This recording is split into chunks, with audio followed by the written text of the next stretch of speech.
President John കെന്നഡിയുടെ കൊച്ചുമകൻ Jack ഷ്ലോസ്ബർഗ് New York സിറ്റിയിൽ നിന്ന് കോൺഗ്രസിലേക്ക് മത്സരിക്കുന്നു. 12ാം ഡിസ്ട്രിക്റ്റിൽ നിന്ന്. 12ാം ഡിസ്ട്രിക്റ്റ് എന്ന് പറയുന്നത് ടൈംസ് സ്ക്വയർ, പിന്നെ ആ മേഖല, പിന്നെ സെൻട്രൽ പാർക്ക്, ആ ഭാഗമെല്ലാം അടങ്ങുന്നതാണ്. അപ്പോൾ ഇപ്പോഴവിടുത്തെ പിന്നെ കോൺഗ്രസ്മാനായിരിക്കുന്ന ജെറി നാഡ്ലർ അദ്ദേഹം റിട്ടയർ ചെയ്യുകയാണ്. പകരം ആ ഒരു ഓപ്പൺ സീറ്റാണ്. അപ്പം പിന്നെ ജയിക്കാനുള്ള സാധ്യതകൾ വളരെയുണ്ട്. ഇദ്ദേഹത്തിന് 32 വയസ്സേ ഉള്ളൂ. അപ്പോൾ ഇത് സംബന്ധിച്ച് ഇദ്ദേഹത്തിൻ്റെ മത്സരം സംബന്ധിച്ച് ന്യൂയോർക്ക് ടൈംസിലൊരു ലേഖനം ഇന്ന് വായിക്കുകയുണ്ടായി. അത് വായിച്ച് അങ്ങ് ക്ഷീണിച്ചു പോയി. ഈ ന്യൂയോർക്ക് ടൈംസും മറ്റും ഇങ്ങനെ ആളുകളെ പീഡിപ്പിക്കുന്നത് ശരിയല്ല. നീണ്ട ലേഖനങ്ങൾ, ഇതൊക്കെ വായിക്കാൻ ആർക്കാണ് ഇത്ര അധികം സമയമുള്ളത്? ഈ ടിക്ടോക്കിൻ്റെയൊക്കെ കാലത്ത് 1 മിനിറ്റ് കൊണ്ട് നമ്മുടെ താല്പര്യങ്ങളൊക്കെ ഒരു മിനിറ്റ് കഴിയുമ്പോൾ തീരും. അത്രയേ ഉള്ളൂ. അന്നേരമാണ് ഈ നീണ്ട ലേഖനങ്ങൾ. എന്തായാലും ഈ കക്ഷിയെപ്പറ്റി പറയാം. ഇത് 32 വയസ്സേ ഉള്ളുവെങ്കിലും അദ്ദേഹം പിന്നെ ഒരു വിവാദ പുരുഷനാണ്. ഇൻസ്റ്റാഗ്രാമിലും എക്സിലും ഒക്കെ ആയിട്ട് ഏതാണ്ട് 1.7 മില്യൺ ഫോളോവേഴ്സ് ഉണ്ട്. പിന്നെ ഓരോ കാര്യങ്ങളെപ്പറ്റിയും അദ്ദേഹം പറയുന്ന അഭിപ്രായങ്ങൾ ഒരു ക്രേസി ആയിട്ടാണ് പൊതുവിൽ ഇതുവരെ കണക്കാക്കപ്പെട്ടിരുന്നത്. പക്ഷേ പിന്നെ സൊഹ്റാൻ മാംദാനിയെ ആദ്യമായി എൻഡോഴ്സ് ചെയ്ത ഡെമോക്രാറ്റുകളിൽ ഒരാളാണ് അദ്ദേഹം. അപ്പം പിന്നെ മാംദാനിക്ക് 34 വയസ്സ്, ഇങ്ങേർക്ക് 32 വയസ്സ്.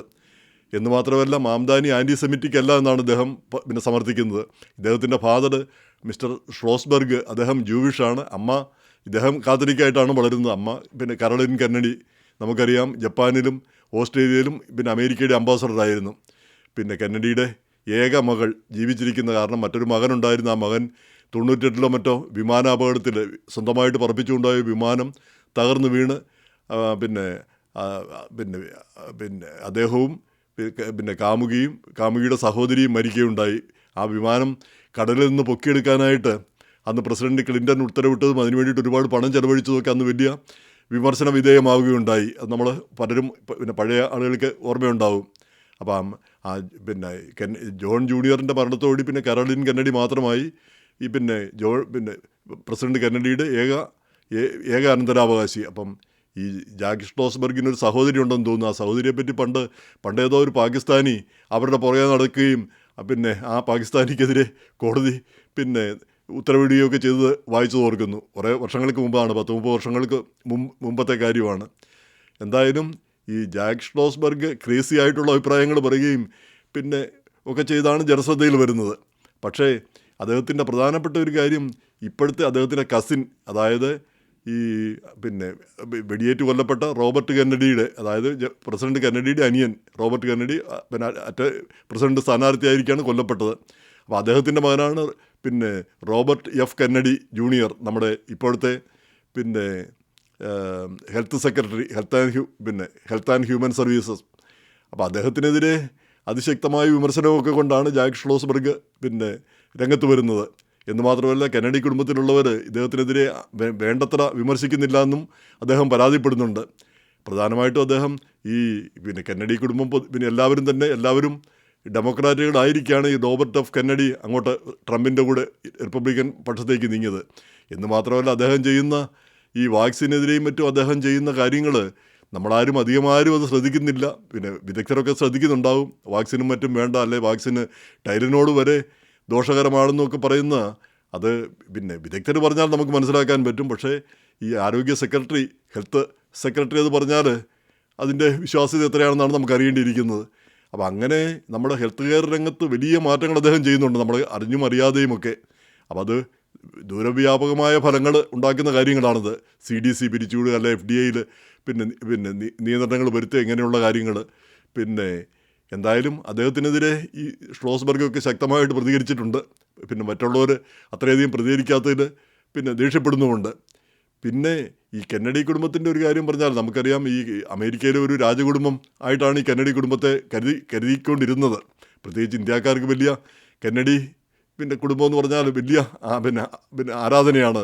എന്തുകൊണ്ടാണോ അത് അങ്ങനെ വന്നതെന്ന് അറിഞ്ഞുകൂടാ. ഒരു പക്ഷേ പിന്നെ ജോൺ കെന്നഡിയുടെ ആ കാലം മുതൽ അദ്ദേഹത്തിൻ്റെ പിന്നെ ഭാര്യ ജാക്വലിൻ കെന്നഡി അവർ വലിയ പിന്നെ ബ്യൂട്ടി ആയിരുന്നു. അപ്പോൾ ഈ കൊച്ചുമകനും അത് തന്നെ പറയുന്നുണ്ട്, ഉഷാ വാൻസിനേക്കാൾ എത്രയോ സുന്ദരിയായിരുന്നു എൻ്റെ വല്യമ്മയെന്നാണ് പിന്നെ കൊച്ചുമകൻ പറയുന്നത്. അത് സത്യമായിട്ടുള്ള കാര്യം തന്നെ. എന്തായാലും പിന്നെ ഈ പിന്നെ കെന്നഡിയോടുള്ള എന്നെങ്കിലും ഈ കെന്നഡി പിന്നെ രാജവംശം ആണെങ്കിലും അല്ലെങ്കിലും ഈ കെന്നഡിമാർ ഈ ഒരുപാട് കാലമായിട്ട് അമേരിക്കയുടെ രാഷ്ട്രീയ ചരിത്രത്തിലുണ്ട്. ഈ റോബർട്ട് കെന്നഡി 69 മറ്റോ വെടിയേറ്റ് മരിച്ചു. 64 പിന്നെ 63 ജോൺ കെന്നഡി പിന്നെ കൊല്ലപ്പെട്ടു. 63, 64, 69 റോബർട്ട് കെന്നഡി കൊല്ലപ്പെട്ടു. പിന്നെ അവരുടെ അനിയൻ ടെഡ് കെന്നഡി ഒരുപാട് വർഷത്തോളം പിന്നെ മസാച്യുസെറ്റ്സിൽ നിന്നുള്ള US സെനറ്ററായിരുന്നു. പിന്നെ ഏറ്റവും പിന്നെ ലെഫ്റ്റ് ലീനിങ് ആയിട്ടുള്ള സെനറ്ററായിരുന്നു.